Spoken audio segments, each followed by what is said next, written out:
Hi, guys, and it's Joyce. Joyce on Knowing Tarot. What we're doing today, Joyce knows who done it. And I love doing mysteries because I use numerology, I use astrology, and if I'm really baffled, I'll either channel or use cards. But I'm going to get down to what happened. So I share the inside look of people who have been murdered or committed suicide or even died of natural causes to see what happened or what their life was about or what would have motivated them to do that. Um, so thank you for watching. And if you like the channel, please subscribe, please thumbs up and leave a comment. I'll be in the comments. I'll meet you there. Now, tonight's story is about a really beautiful couple, a couple that you could have as your next door neighbors who were just charming and delightful. This is about Scott and Lacey Peterson from Modesto, California. And of course, the story wouldn't complete unless we included Amber Frey as well.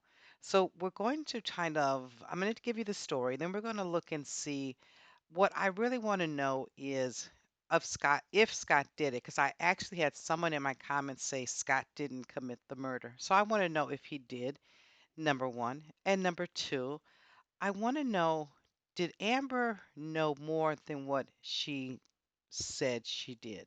Okay. So let's take a look starting at Lacey Peterson.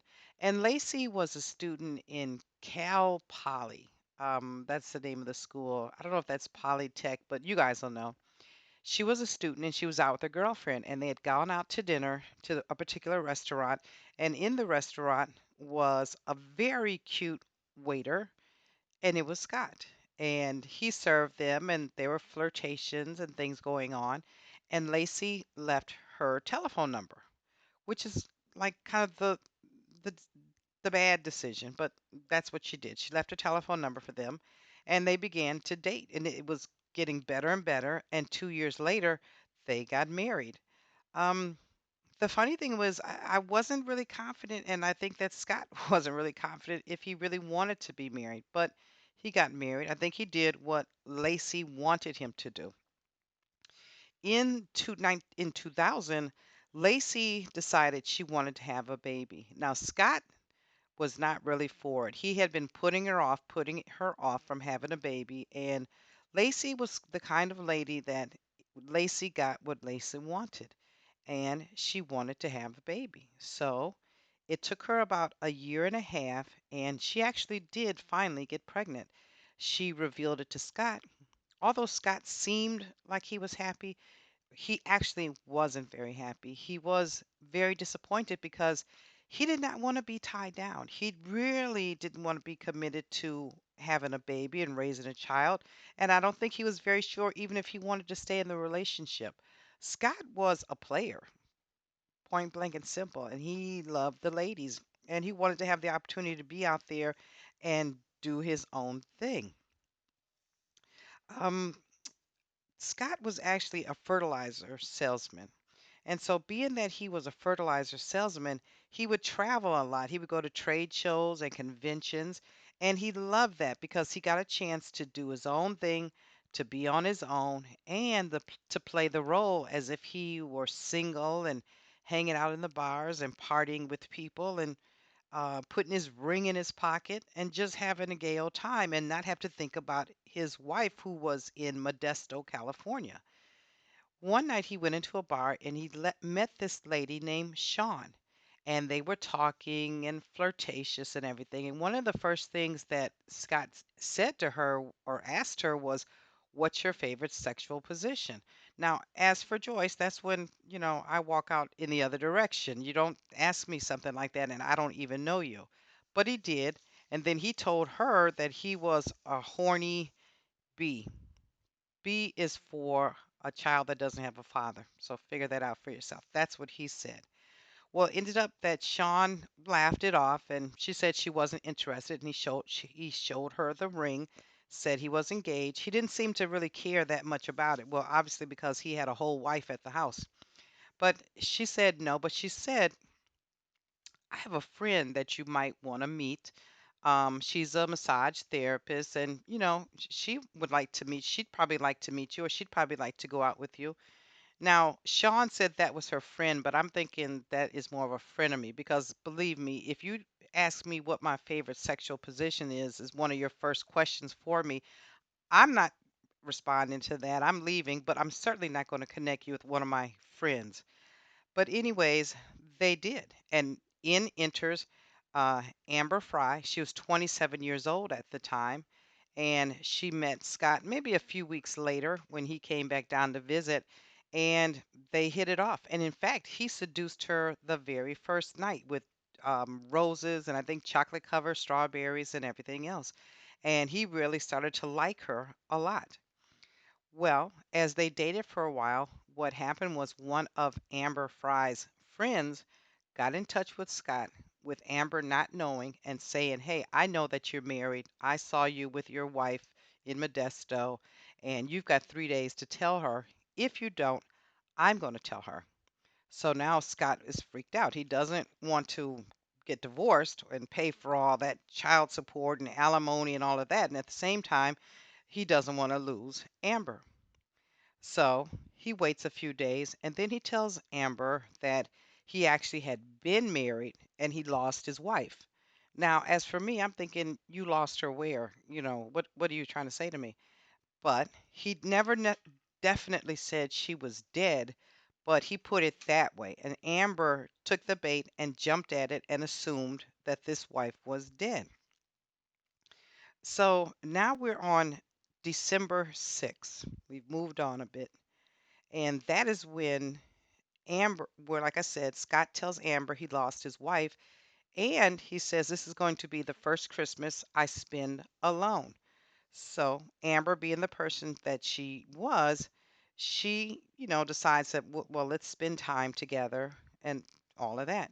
Now it's getting closer to Christmas. And um, Lacey tells Scott that they're invited to this party. It's December 14th, some parties, a friend of theirs. And Scott says, "Oh, I can't go. I've got to be in Fresno. I told you I've got a trade show." And she's upset because she says, "No, you didn't tell me that. And I bought an outfit and you could have let me know."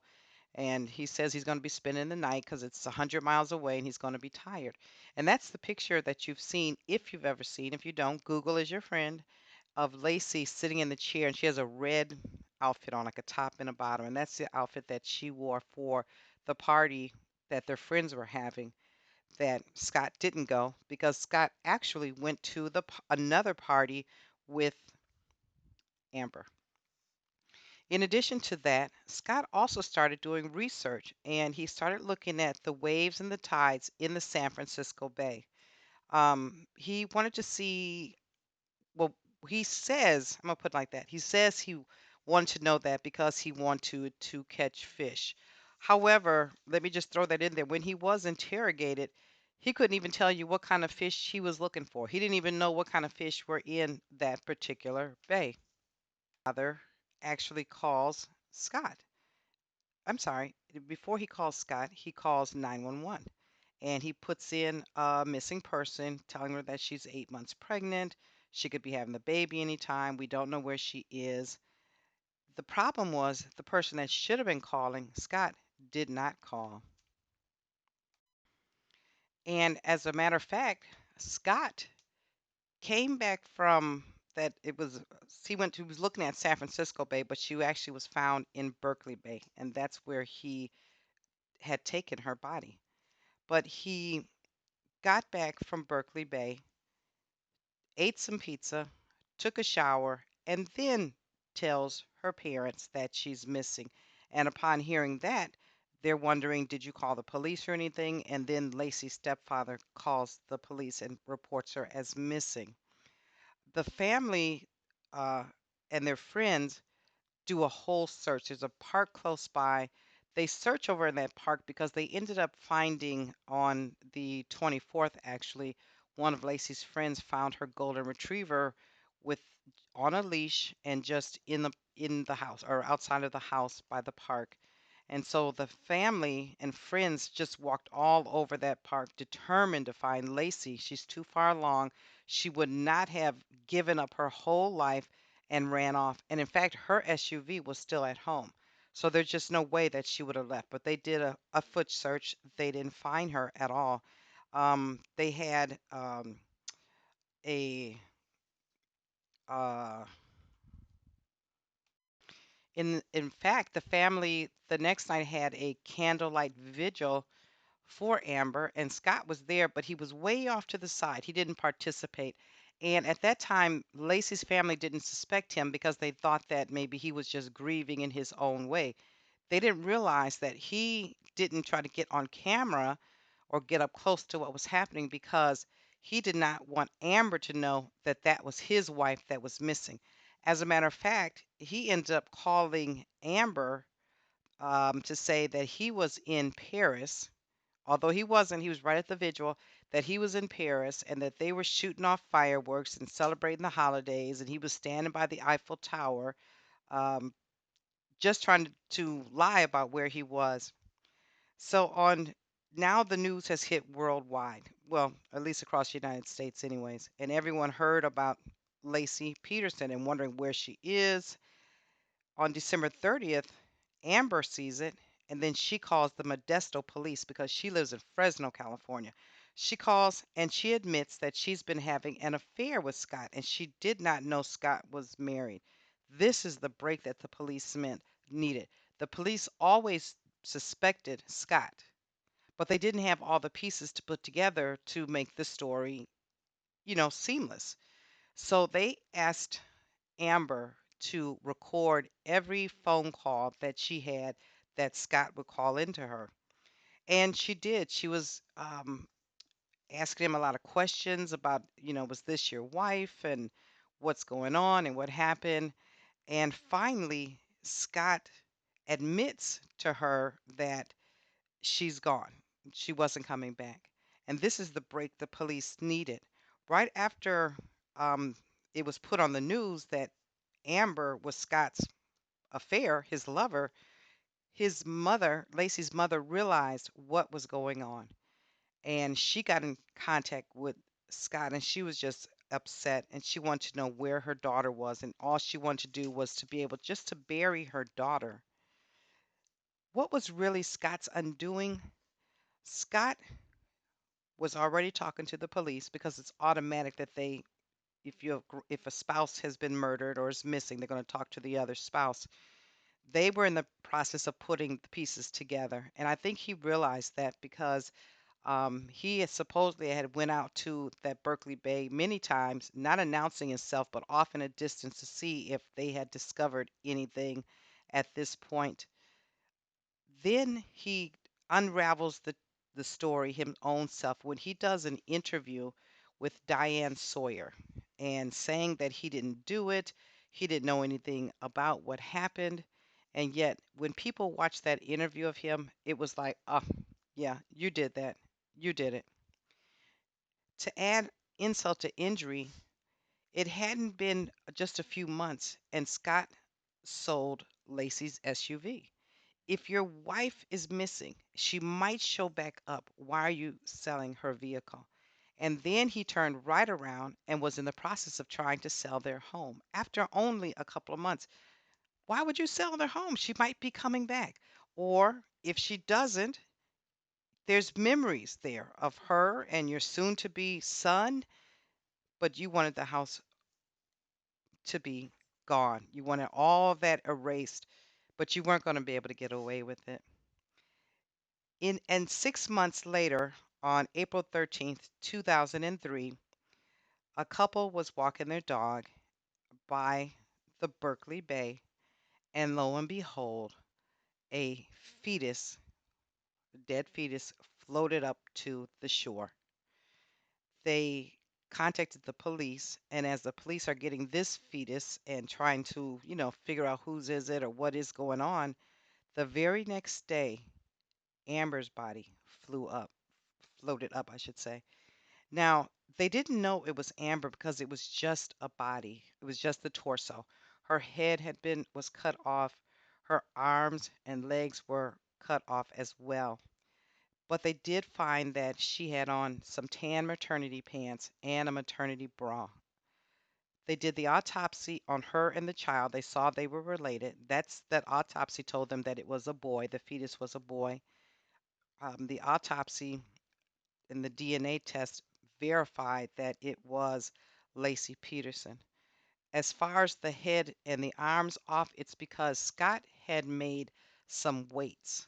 It was one he was making for the boat, but he made some other weights and he put a weight around her body parts, her limbs, so that she could be weighted down to the bottom of the water.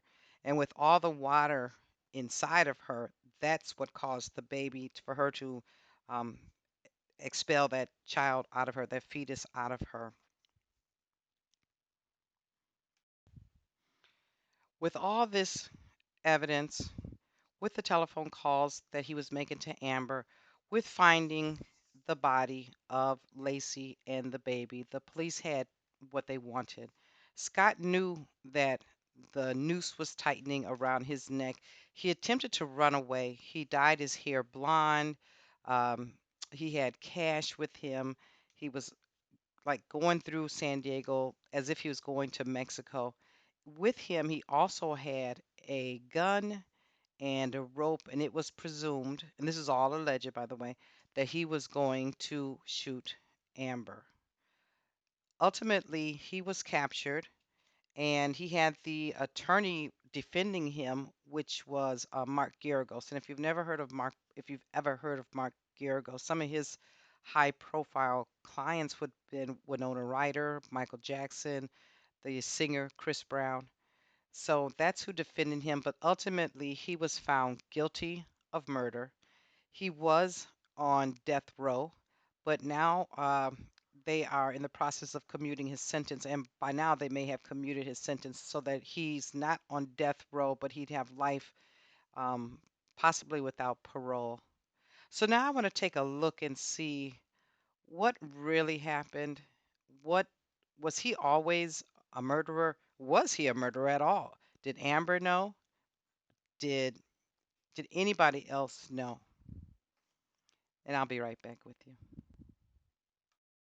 So I'm going to take a look at Scott, Lacey, and Amber. We have to take a look at all of them because they were all a part of this particular story.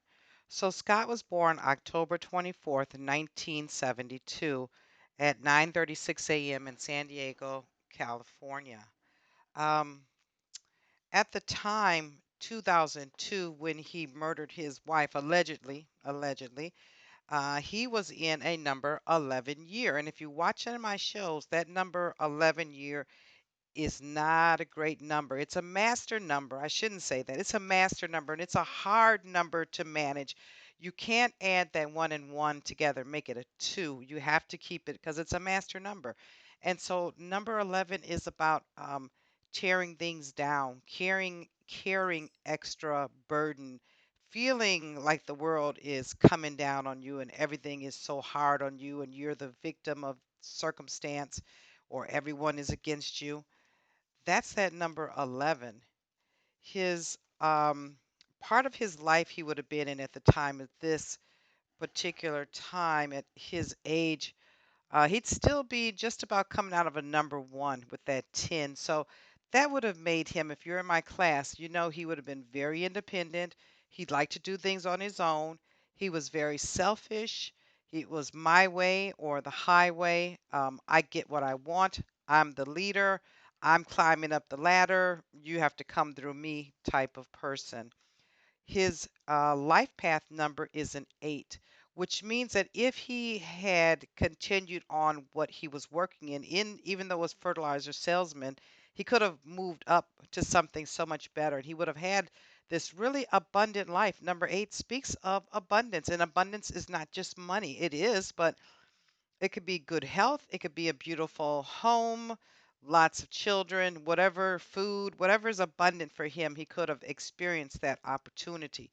On the ill dignified, and I think this was more Scott, especially near the end of this marriage, where he found out that she was pregnant and he did not want to be saddled down with it because he was still out there cheating. That ill dignified 8 would have made him very harsh, very much a bully. Um, Very judgmental of you. You couldn't, there's nothing you could do that was going to look good enough for him as far as Lacey. The food wasn't going to be as good. The house wouldn't have been clean enough. He would have been very judgmental, ticky tacky on everything that she did, talking in a very harsh way. And here she was pregnant, okay? So you're coming at her very harsh, but your wife is having a baby, your child. His chart showed me that he had absolute freedom.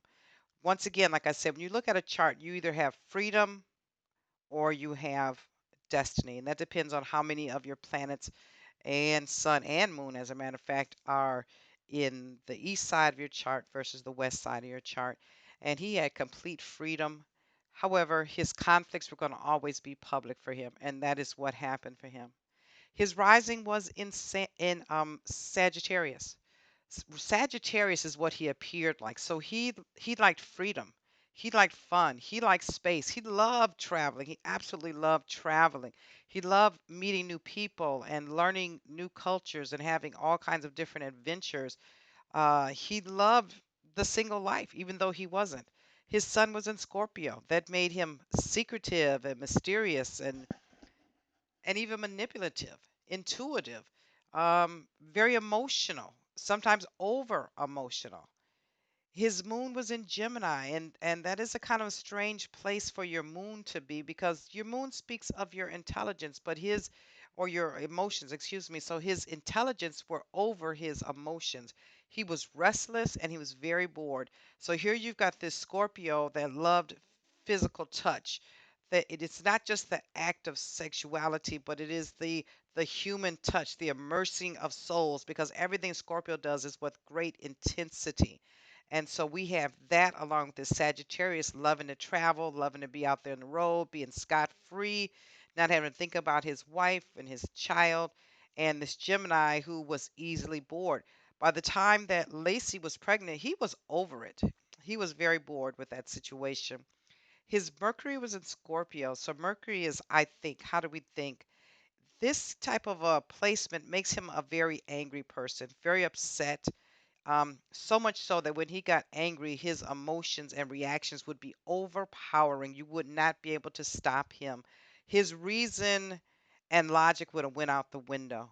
He would have been very secretive of every one of his moves. So this tells me right here that he was planning this. Although they have it on the computer that he was looking out, but this is something he had been planning in his mind. This didn't happen when he jumped on the computer. He had been planning this. He was bored in the situation. He was restless. He loved that different type of sexual experiences or being the mystery man and going in different cities and pretending he wasn't involved with anyone. He could be anybody he wanted to and then go back home. He was just about having a double life. He was very critical of others, most especially his wife and her family. He just didn't really care for them. They were too in his mind like stuck in their ways, their routines and their traditions and all of that. And he wanted something different. And I think he would have wanted Lacey if she was willing to do those things, but she was not. Um, his Mars is in Libra, which is a strange place because this is about like your temperament. And for him, it's about if it seems like we're going to do this and this, okay, I'll go along with that. If you ask me to do this, I'll go along with that. Rather than putting as much love and dedication in yourself, he would have did that for other people, whoever asked him to.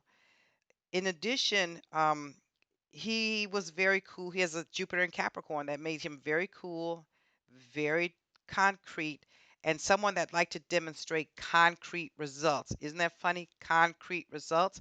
Whereas she was found with concrete um, weights on his wife uh, were used to weigh her down.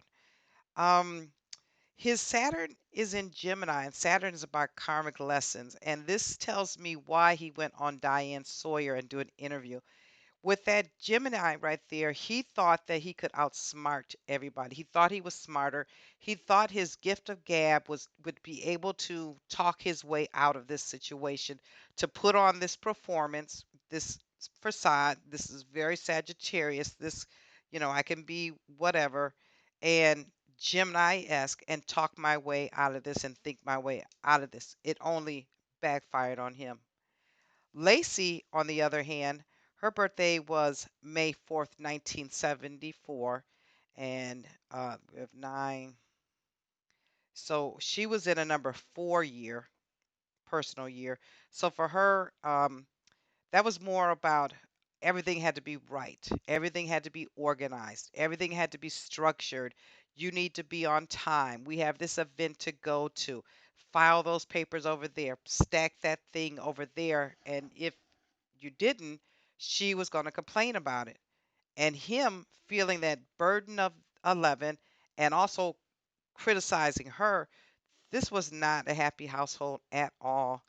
Um, with that number five, she would have been in, and she probably was going into that number four as well. That double four really made her a ticky tacky person on the way she liked her household to be run, the way the nursery was going to look, the way Scott had to look, what we were going to do for Christmas, what we were doing for Thanksgiving, what the decorations. That would have held Scott down. Unfortunately for Lacey, she had destiny. So this is destiny. Isn't it funny that it's always the person with the freedom is with the person with the destiny? So she was destined for this, and her conflicts were always private. Lacey would have never put her business out in the street, as they say. That's why nobody knew that to her family or to people watching it seemed like this was so out of the blue. They were the nicest people. No, that was not the case at all. They had a very troubled situation, but they kept it private, allegedly. Okay. They kept it private because she wanted to keep it private. Okay. And she wanted it, she had that number four, made her want it. Everything's got to be perfect. Everything's got to look perfect, Scott, so that she could prove to everyone, like, I didn't get married too soon, or you're trying to say I didn't know him long enough, or da da da. No, she never wanted to have that type of shame. Um, and then, uh, let me see, that's a 9, 10, 17 is 8, 9, 10, 11, 12. Yeah, she's a number three person. So a number three life path makes her that she was just as she seemed, just as her face. Have you ever seen her picture, all bubbly with pregnancy and just so cute? She was bubbly and upbeat, and she was fun to be around, but she was often in complaint of Scott, but wouldn't leave Scott. Her birthday time, believe it or not, is 444. That's amazing, and simply that means that God and all the great spiritual individuals were with her all the time. So she was never really alone. Her rising is an Aries, so that made her very impulsive. She would run out and do stuff in a minute's notice. She was fun and bubbly. She had this kind of a me first way about her, but oftentimes she didn't finish what she started. And sometimes that Aries energy, which Aries is ruled by Mars, would flare up and she would get upset or yell or whatever. Her son was in Taurus, so she was really set in traditions. This is the way it's going to be, and I'm going to be slow thinking this, and I'm going to be slow thinking that. And her moon was in Libra. She would go along with things as well. So, for example, she was going to go along with the Christmas event her friends held. She was going to go along with the Christmas day or Christmas Eve to get together with her family. Those traditions for her with that Aries, she's going to hurry up and go do it. Taurus, that's going to we're going to do that. And that's going to not going to change. And Libra, I'm just going along to get along. So she was very sensitive too. She had a Mercury with Taurus sitting there, and that made her very sweet and very sensitive, but easily hurt because Scott was more and more busy and not wanting to attend these events. Um, her Venus is in Pisces, and that kind of, you know, concerned me a bit. Her Venus is in Pisces, her Jupiter in Pisces, which that makes her dreamy, that makes her a giver, that makes her jealous, devoted, mystical. She would think with her heart, not with her head. She was very sensitive. And I think that um, looking at her chart, she knew that Scott was messing around. This young lady, Amber, wasn't the first person. Maybe Amber didn't know that, but she knew that Scott was messing around, but he made promises, I think, to her. That's what my intuition is telling me, but he never lived up to those promises. And he felt bogged down with her having a baby. Her Saturn was in Cancer. That made her uh, really nurturing and protective of her family. So when people were telling her you should not be with him, or he cheated on you again, or he was flirting with Susie at the grocery store, and they would tell her, she would protect him, even though she knew she was very intuitive. She knew, but she was going to protect him above all else. When I look at, by the way, she also has her Mars in Cancer. So that meant she was oversensitive, and any little thing, especially if anyone talked about someone in her family, could set her off. She was easily set off with that rising Eris, that Mars in Cancer, even that Sun in Taurus. That Sun in Taurus, that Mercury in Taurus didn't make her easily set off. That meant that when she was set off, it would be a big set off for her. Um, that is why I think on the night of the event there was a quite a row that night. Amber Frey birthday was February 10th, 1975 in Los Angeles, California, 9:49 a.m. And her situation was destiny as well. Her conflicts are not private, they're public. And that's why you have seen her with the trial. She had Gloria Allred representing her to make sure everybody knew that I did not do this, and I wasn't in this, which she didn't. I wanted to see, did she? But no, what I see is that she's got a rising in Aries. What This is what I see, that her and Lacey were very much alike. That is the first and foremost. So Scott just did the same thing a lot of us women are guilty of, where we have the same. We leave one dude and then we go to the next dude. Only to find out he's the same as the old dude, just with a different pair of pants on. And they were very much the same. Whereas Amber was on February 10th, and she's got that 10 sitting right there, which is a 1. And Amber was going to have her way. Amber wanted to be with Scott.